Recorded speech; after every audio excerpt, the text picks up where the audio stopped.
Guys जो आज का टॉपिक है हमारा वो है एटॉमिक नंबर। एटॉमिक नंबर जो हमारे पास होता है वो इक्वल होता है नंबर ऑफ प्रोटॉन के। Atomic number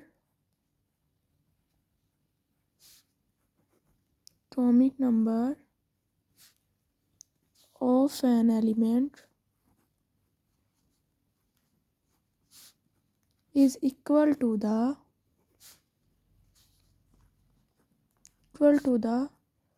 number of proton present in the nucleus of an atom।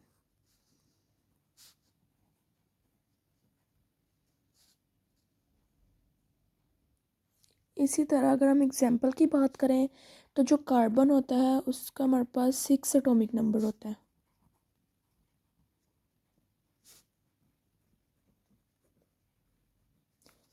Carbon का 6 एटॉमिक नंबर होता है और जो इलेक्ट्रॉन होते हैं कार्बन 6 ही कार्बन के पास इलेक्ट्रॉन होते हैं।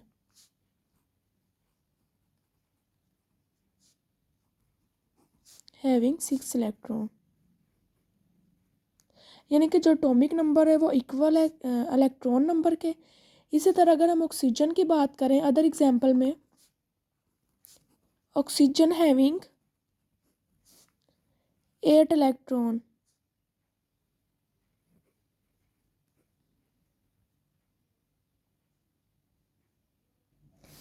सॉरी हम लोग प्रोटॉन की बात कर रहे हैं। अगर ऑक्सीजन के पास 8 प्रोटॉन है ना, तो जो उसका एटॉमिक नंबर होगा ऑक्सीजन का वो भी 8 ही होगा। Atomic number also have 8। ये हमारे पास कार्बन और ऑक्सीजन की एग्जांपल आ गई। आगे हम अगर मास नंबर की बात करें तो मास नंबर हमारे पास दो चीज़ों का सम होता है, प्रोटॉन और न्यूट्रॉन का। Mass number is the sum of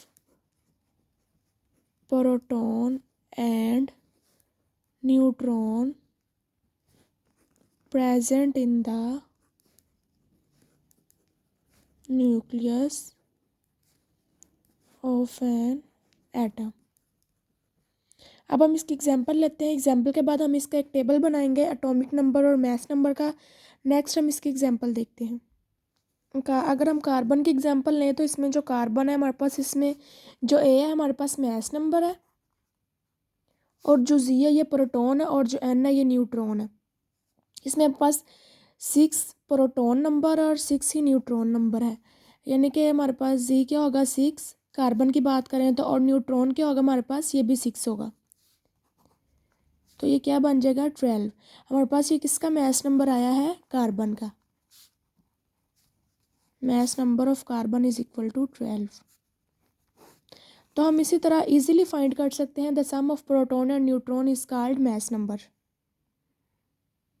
अगर हम इसी तरह ऑक्सीजन की बात करें, ऑक्सीजन का हमारे पास एटॉमिक नंबर होता है 16। ऑक्सीजन का एटॉमिक नंबर है 16। अगर हम इसका मास नंबर निकालें तो प्रोटॉन प्लस न्यूट्रॉन, प्रोटॉन हमारे पास यहाँ पे 6 आ जाएगा, 8 आ जाएगा, सॉरी 8 प्रोटॉन आ जाएगा और 8 ही न्यूट्रॉन आ जाएगा। तो हमारे पास क्या बन जाएगा 16। ऑक्सीजन का हमारे पास क्या आ जाएगा 16। हमारे पास ये एक टेबल हमने पढ़ा था मैथ्स नंबर में, हमने पढ़ा था कि जो एटॉमिक नंबर होता है ना हमारे पास वो इक्वल होता है नंबर ऑफ प्रोटॉन के। होता है atomic number is the number of element is equal to the number of proton in the nucleus, यानी कि जो नंबर ऑफ प्रोटॉन होता है ना वो इक्वल होता है नंबर ऑफ, सेम वही बात आ गई, atomic number is equal to the number of proton. Second हमने पढ़ा था मास नंबर। मास नंबर में पढ़ा था कि ये प्रोटॉन और न्यूट्रॉन का सम होता है, उसे हम कहते हैं मास। अगर हम नंबर ऑफ प्रोटॉन देखें 8 है और नंबर ऑफ न्यूट्रॉन देखें तो हमारे पास किसका सम था, मास नंबर का। इन दोनों को सम किया तो 16 आ गया। इसी तरह अगर हम कार्बन का देखें, इसका नंबर ऑफ प्रोटॉन 6 है और इसका नंबर ऑफ न्यूट्रॉन 6। अगर इन दोनों को सम करेंगे तो हमारे पास क्या आ जाएगा, मास नंबर 12 आ जाएगा। इसी तरह हाइड्रोजन को देखें, इसका नंबर ऑफ प्रोटॉन तो 1 है लेकिन जो नंबर ऑफ़ न्यूट्रॉन है ना वो ज़ीरो है। तो ये भी मैथ नंबर के इक्वल ही आ जाएगा अगर इन दोनों को सम करेंगे तो। यानी कि ये जो हमने आज का टॉपिक था हमारा atomic number and math number.